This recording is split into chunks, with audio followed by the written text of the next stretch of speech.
Ser podcast.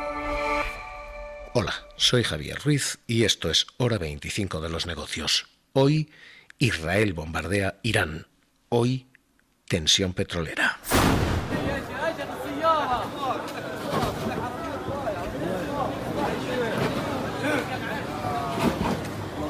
Estos son los ataques de Israel sobre Irán. Y el anuncio de un Netanyahu que promete una campaña sostenida.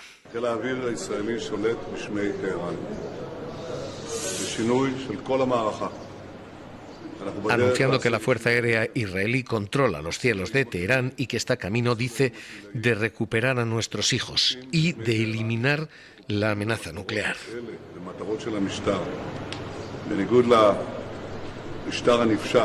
Pidiendo a los ciudadanos de Teherán, a los residentes, que evacúen. Lo que tenemos ahora mismo es una cerilla sobre un suelo de gasolina, el de Oriente Próximo. Tenemos un conflicto del que vamos a hacer radiografía, un petróleo del que vamos a hacer radiografía y una zona de la que vamos a hacer radiografía. Pero de esas tres radiografías hay un solo diagnóstico. Se está jugando con lo más sensible ahora mismo en materia energética del planeta. A nivel, empecemos por el conflicto geoestratégico, el ataque de una potencia que es Israel con armas nucleares a otra que es Irán sin armas nucleares, pero con centrales nucleares como la de Natanz, lo que están planteando es un potencial desestabilizador de todo Oriente Próximo. ¿Estamos en una campaña que Israel parece querer prolongar?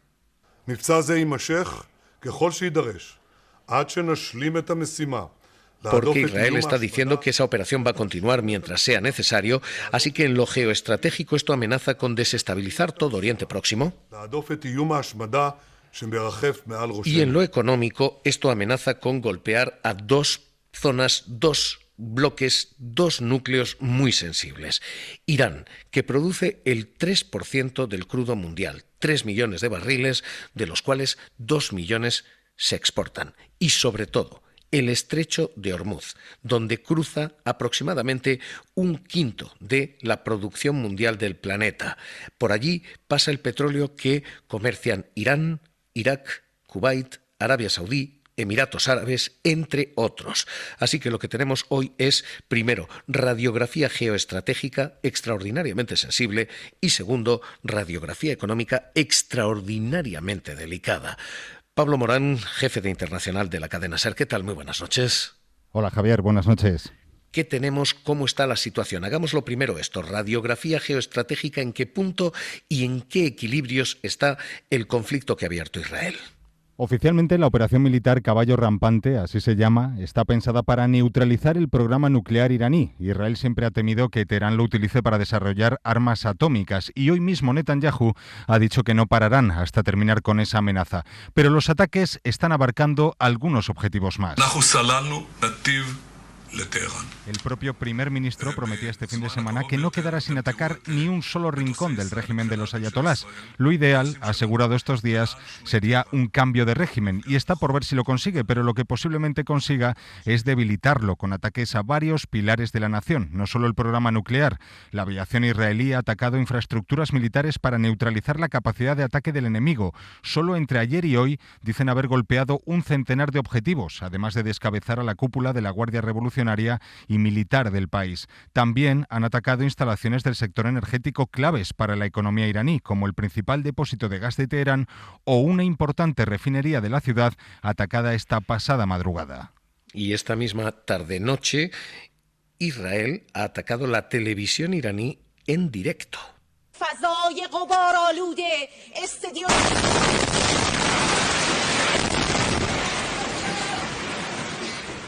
Lo que están escuchando es la retransmisión.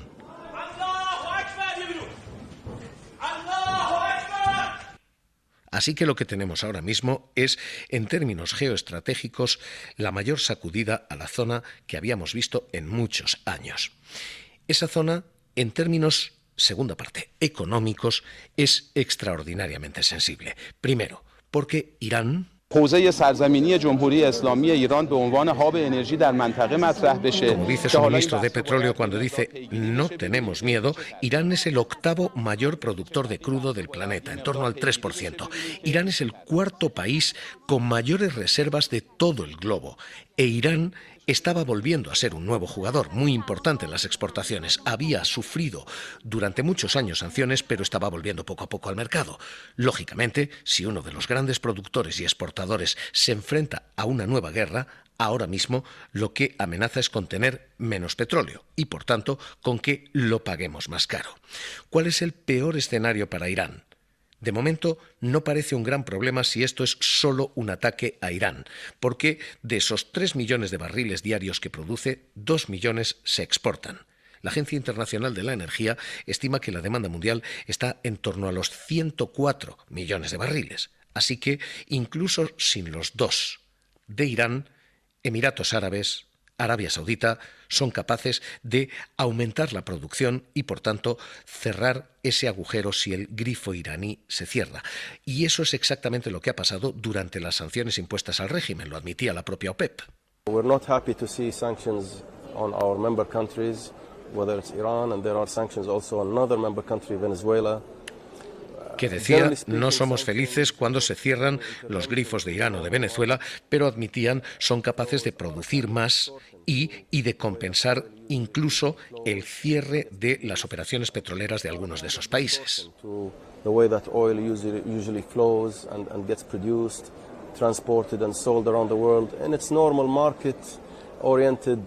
Así que ahora mismo, el peor escenario del golpe a Irán no significa una desestabilización del crudo. Esto, en estos momentos, si solo es lo que es, conflicto local, no supone un gran problema de desestabilización para la economía. Pero Irán no es solo Irán. Irán está en el Golfo Pérsico y por ese Golfo Pérsico, por un punto en concreto, el Estrecho de Hormuz, pasa el 25% del comercio internacional del planeta.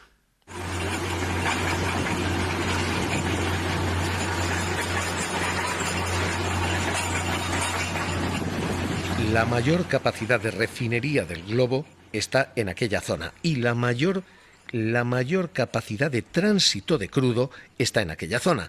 Este sonido es la banda sonora de la zona y desestabilizar el Estrecho de Hormuz y el Golfo Pérsico puede poner en alerta al petróleo de todo el planeta y de hecho esa es la gran alarma en todos los informativos de todos los canales americanos hasta ahora. So oil is still up 6%, but as you said, well off the highs of the session, underlining the fact that so far no oil supply has actually been disrupted. Global energy markets reacting to Israeli strikes on Iran, CNBC's. Obviously, people became. Y en estos momentos esta es la segunda radiografía. Hemos visto la radiografía geoestratégica, la del conflicto. Hemos visto la radiografía de la zona. Tercera radiografía es la del precio. De momento no han sido afectados ni el comercio internacional ni grandes producciones, pero el crudo, que hoy ha bajado ligeramente, el viernes subió un 7,5% y el petróleo ha subido casi un 15% desde que comenzaron los bombardeos de Israel. Así que si miramos solo hoy y ayer, hoy se rebaja, ayer se disparó, pero lo más importante es que miremos mañana. Y Morgan Stanley está diciendo mañana y pasado mañana el precio del petróleo va a comenzar a subir y va a aumentar al menos $10 por barril por riesgos geopolíticos. Los riesgos, lo que tenemos ahora mismo. Pablo Anzola, ¿qué tal? Muy buenas noches. ¿Qué tal? Buenas noches, Javier. Es una perspectiva de que estos bombardeos podemos pagarlos en el surtidor y que el precio del petróleo, si no se dispara, por lo menos sí puede ponerse muy, muy nervioso y puede ser muy, muy volátil. Sí, eso es, porque es cierto que el petróleo está cotizando a la baja, en estos momentos está cayendo un 2%, pero es una corrección que, lo decías, llega después de registrar varios récords desde que comenzó esa escalada de tensión. El primero Primero, en el precio, porque esta madrugada el barril de Brent ha vuelto a moverse por encima de los $77. Es un nivel que también registraba el viernes, pero que en todo caso no veía desde octubre del año pasado. Y el segundo récord es el de los vaivenes en esos precios, porque el viernes, también lo comentabas, el petróleo llegó a dispararse a ritmos de doble dígito, casi un 12% en algunos momentos, y esas subidas son las más fuertes que registra en más de 3 años, desde 2022, es decir, en pleno estallido del conflicto entre Rusia y Ucrania. Desde los mínimos del pasado mes de mayo, el barril de Brent se ha disparado ya cerca de un 25% en una tendencia similar a la del West Texas, la referencia norteamericana, que en estos 5 días de tensión ha escalado también un 7%, está tocando ya los $71 por barril. Así que ahora mismo lo que tenemos sobre el tapete es esto. La radiografía de la zona nos dice que si este conflicto sigue siendo local, esto no es un problema, pero si es regional, esto puede ser el problema energético con mayúsculas. Y la radiografía de precio nos dice esto. Esto se ha disparado suavemente, no se ha disparatado, pero esto sí se ha tensionado y lo que tenemos son vaivenes y subidas de precio. Todo esto es nuestro presente y el posible mañana que tenemos. ¿Qué dice la historia y qué pasado tenemos? La historia y los últimos conflictos dicen que si el crudo es usado como arma, esto da mucho miedo, pero que si se usan armas cerca del crudo, ese miedo no es tanto.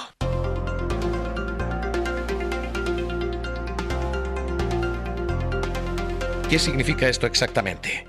El uso del petróleo como arma lo vimos cuando los países petroleros decidieron estrangular la economía. En la crisis petrolera de los años 70, en 1972-1973, veíamos carreteras con coches parados cuando la OPEP cerró el grifo de la producción, cuando usó el crudo como arma, la economía se paró.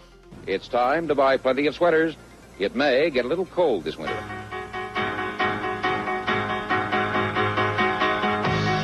En los cines se presentaba aquello así: abríguense este invierno porque va a ser un invierno más frío.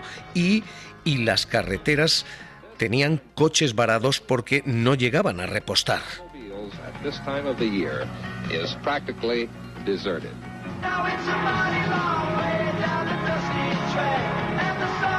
Cuando los países del Golfo Pérsico han utilizado el petróleo como arma, la economía se ha estrangulado. Así que lo que nos dice la historia es que si son ellos los que cierran el grifo, el petróleo se puede disparar.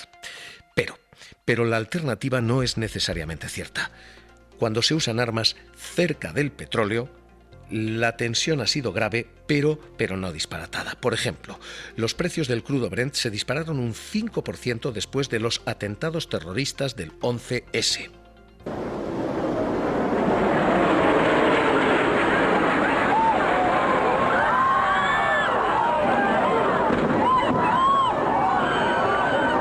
El sonido de las Torres Gemelas hizo que los inversores descontaran la posibilidad de una guerra en Oriente Próximo y se disparó el precio del crudo, insisto, un 5% inmediatamente después. Sin embargo, cayó un 25% en 14 días. Cuando se temió justo lo contrario, la desaceleración económica mundial. Aquel conflicto no dio lugar a una escalada brutal del precio del petróleo y tampoco lo dio de manera permanente la guerra de Ucrania.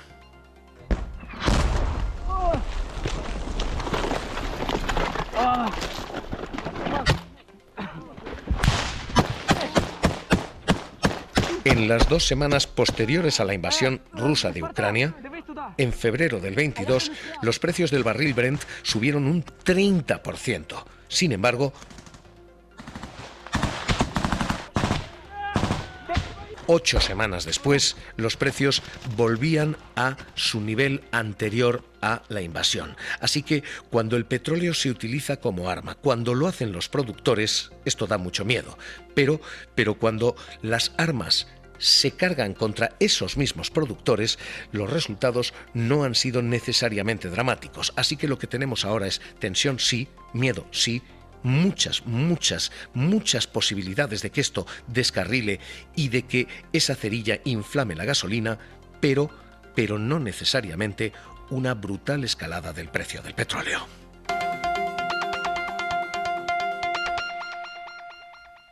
Antoni Cuñat, experto en petróleo, profesor, colaborador de Economía y Empresa de la UOC y de Análisis Económico en la Universidad de Valencia. ¿Qué tal? Buenas noches. Hola, muy buenas noches. ¿Tenemos estabilidad en el precio del petróleo o tenemos estabilidad en el precio del petróleo por ahora? Por ahora. Dado los hechos que hay hasta ahora, de momento tenemos un conflicto entre Irán e Israel, y por tanto el mercado de momento no está descontando todavía un conflicto regional o un cierre del estrecho de Hormuz, ¿vale? Entonces, de momento, con la información que hay ahora, los mercados están bastante calmados para la gravedad del conflicto, ¿no? Esto podría cambiar totalmente si el conflicto se ampliara a otros países o si el mismo Irán bloqueara el estrecho de Hormuz, ¿no? Que donde ahí hay una parte considerable del petróleo mundial que pasa por ese estrecho. Entonces, ahí sí que es probable que pudiéramos ver una escalada de los precios bastante importante. De momento está infrarreaccionando el mercado, está más contenido de lo que debiera. Vamos a ver, cuando ya este conflicto entre Irán y Israel ahora es creciente, ¿no? Pero ya se ha producido anteriormente. Entonces parece ser que el mercado cada vez, ¿no?, se hace menos sensible al mismo conflicto, ¿no? Es decir, se hace como más inelástica la reacción del precio respecto al conflicto geopolítico. Y esto es lo que está pasando esta vez, ¿no? Es decir, yo creo que el mercado está descontando la debilidad de Irán frente a Israel, el apoyo de Estados Unidos. Entonces, de momento, los mercados están descontando que no se va a contagiar, ¿no? Entonces, de momento están tomándoselo con más calma de lo que uno hubiera previsto inicialmente. El precio de los combustibles está también sorprendentemente contenido. El precio de gasolina, el precio de diésel, para quien nos esté escuchando, especialmente desde el coche, ¿este va a seguir así? Vamos a ver, depende de lo que se alargue este conflicto. Es decir, si este conflicto se acaba alargando, esto va a acabar repercutiendo en los precios y aumentando los precios, aunque no se contagie a otros países. También hay que tener en cuenta que estamos acercándonos al verano, ¿no? El verano, acordémonos, ¿no?, operación salida, aumenta la demanda. Entonces, tradicionalmente, cuando llega el verano, el precio de la gasolina suele aumentar.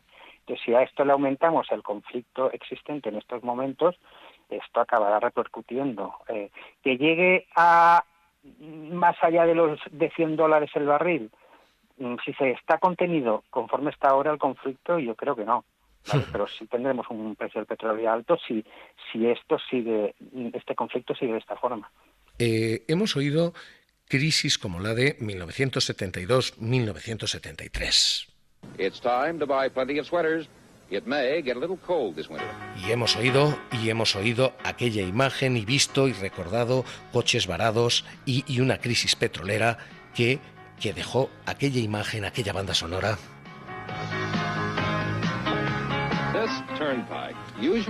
Antoni Cuñat, ¿esto a fecha de hoy es descartable?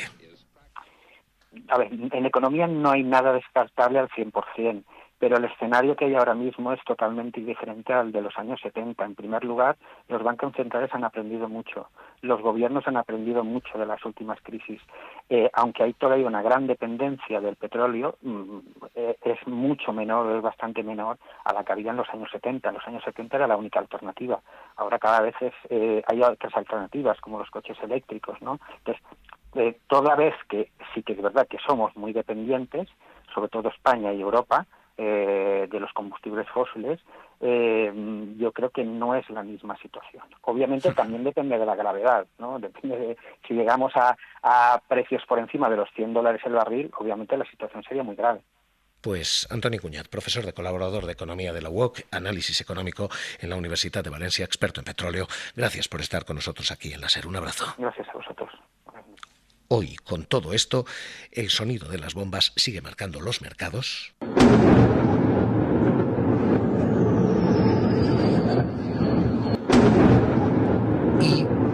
Y además del drama humano, que es el primero, y también las bolsas. Hora 25 de los negocios. Cadena SER. En los mercados, la bolsa americana hoy repunta ante la expectativa de que este conflicto sea limitado, pero aquí en casa, Alejandro Vázquez, ¿qué tal? Buenas noches. Buenas noches. ¿Cómo se ha comportado? Pues aquí en casa el IBEX vuelve a las andadas y se anota un 1,4% impulsado principalmente por Telefónica e IAG. En el resto de bolsas europeas se anotan subidas de en torno al 1%. Francisco Quintana, analista de bolsa de ING. ¿Qué tal? Muy buenas noches. Hola, buenas noches. Con este conflicto, ¿qué podemos esperar en los mercados? Pues los mercados han optado por ignorarlo. No se están creyendo que este ataque vaya muy lejos y han decidido hacer que aquí no está pasando nada. Creen que Israel no va a atacar de manera más seria porque está amenazada por Estados Unidos y por eso los ataques no han tocado las infraestructuras energéticas y creen que Irán tampoco va a responder por el mismo motivo. Paradójicamente es el único mercado en el que Estados Unidos, el único rincón del mundo en el que Estados Unidos sigue jugando el papel de mediador y de controlador. Entonces lo están ignorando de manera absoluta. Las petroleras se sostienen, de momento, nombres como Repsol, Aquiz, Moeve, Cepsa, ¿estos son nombres todavía seguros? El problema de las petroleras es que estamos en un mercado que todavía está produciendo 500.000 de barriles al día, más de los que se necesitan en el mundo.